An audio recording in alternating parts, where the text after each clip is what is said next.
আমরা আবার ফিরে আসব। তোমরা ভাবছো সব শেষ? অন্ধকারে আমাকে হারিয়ে দেওয়া হয়েছিল।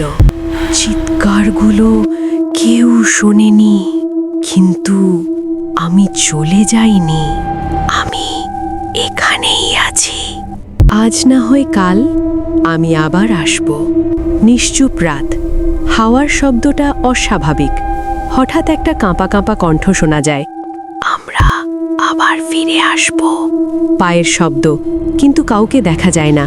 দেয়ালের ছায়াটা নড়ে ওঠে। তোমরা ভেবেছিলে সব শেষ? ভুল করেছ। একসময় আমাকে অন্ধকারে হারিয়ে যেতে বাধ্য করা হয়েছিল। কেউ বাঁচাতে আসেনি। চিৎকারগুলো দেয়ালের ভেতর আটকে গিয়েছিল। হঠাৎ বাতি নিভে যায়।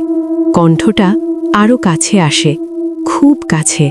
আমি চলে যাইনি, আমি এখানেই আছি। দরজার পেছনে কেউ দাঁড়িয়ে। শ্বাসের শব্দ স্পষ্ট শোনা যায়। শেষ কথাটা ফিসফিস করে বলে, আজ না হয় কাল আমি আবার আসব। হঠাৎ জোরে দরজা খুলে যায়। স্ক্রিন কালো।